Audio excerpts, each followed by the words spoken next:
Hello everyone and welcome to the Ball State Sports Report for October. My name is Chris Taylor. Glad you could join us this month for our brand new show.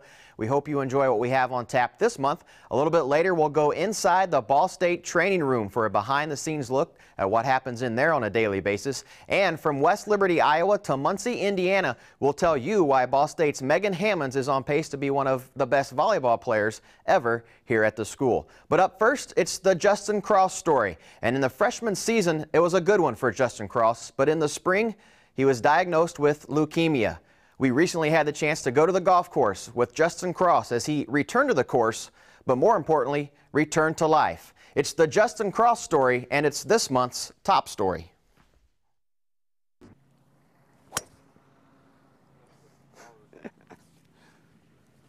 Around April, right after actually we had the Ball State Invitational that spring, I think it was April 14th or 15th, middle of April, right after that I started just feeling daily headaches, joint aches, pains, and just, you know, something wasn't right. Really didn't see a whole lot of signs.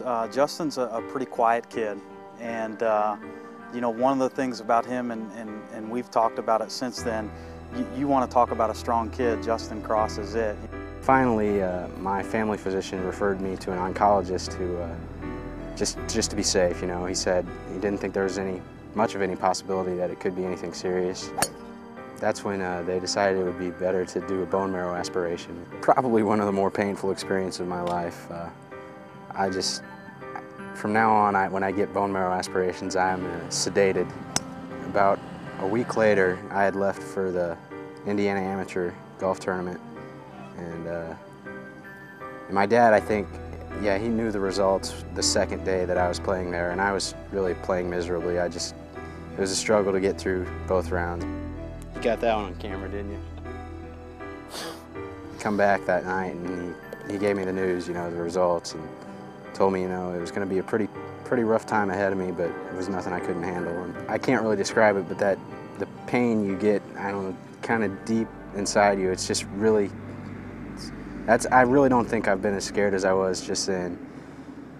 One of the first things that I thought about was what we could do to help. You know, what we could do from a standpoint of his teammates, what I could do as a coach and a friend to help in any way possible. You know, it was something that when he talked to me about it, the attitude that he had and the attitude that his parents had at the time were that this is something that we're going to lick. You know, it might take a while. We're going to have to go through a tough process, but eventually he's going to be back, and hopefully things are going to be a I'm supposed to have my towel over the shoulder, right? This is how a caddy works. This is how I'd like to play every round. A lot of those first few months are a blur. I tried to blank some of them out. I would spend most of the time on my back, getting up to go to throw up or go to the bathroom, whatever. Couldn't really keep much down. Spent a lot of time in the hospital, a lot of time waiting to see if I needed a blood transfusion. I say I got about 40 or 50 of those within the first 2 months. A lot of the guys had a real hard time, especially initially, dealing with what was going on, because this was just another, you know, college golfer and a guy that was doing everything that they were doing. They give you an injection of chemotherapy into your spinal cord, which is not comfortable at all. I'd have to lay flat on my back without a pillow, or else I just had some severe pain, pressure in my head. That was probably the worst. That's probably when I felt the lowest, you know. That was also about the time when all my friends were going back to school, and it was kind of tough to see them leave, and, you know, I didn't think it was going to be too bad, but once I realized, you know, how lonely it could be by yourself, sick, in bed at home, that's when I really started to, you know, realize what I had taken for granted before. You know, I went down and saw him, you know, when he lost all his hair and everything like that, and it was just hard to realize how rough it had to be going through something like that. And I mean, he's come through it pretty good, and it was pretty rough to see him the way he was during going through the treatment. After I started losing my hair is when they decided, you know, they all shaved their heads just to kind of make me feel a little better. I mean, we get some looks when we went out together, but still, it was good whenever we got a chance to go out. That's my player. That's right. You're on the bag. You got a job. My stamina is slowly building up, and you know, when we went out there today and played, that's probably one of the better 9-hole rounds I've played, but still, I'd like to think I could go out there and do that consistently when I get better. He's found a new line of work here. This was something that yeah, it was going to be a tough battle, but Justin's, you know, if anybody can do it, Justin can do it. I did really miss the competition part of it, but,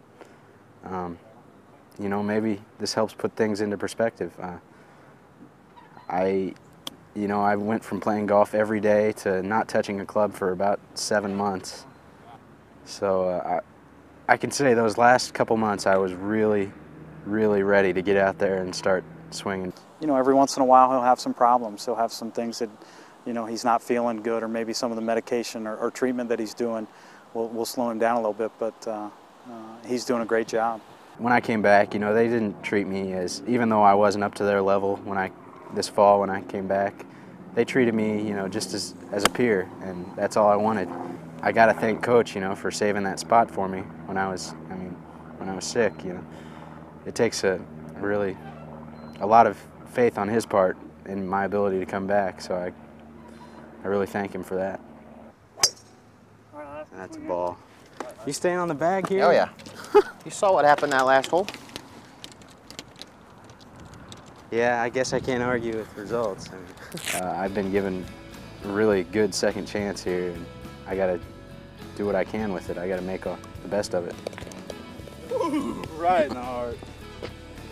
I would sit back those first few months, and I would just kind of, you know, look at the clouds, look at the trees, just things that you take for granted, and it was really probably one of the better times of my life, you know, getting back.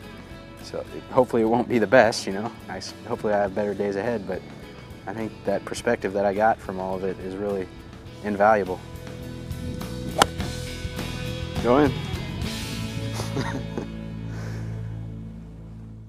Back on our Ball State Sports Report set, and I'm joined by Justin Cross. And Justin, your chance to see the package and just to bring us up to date on how things are going for you now 2 or 3 weeks after we were out on the course with you.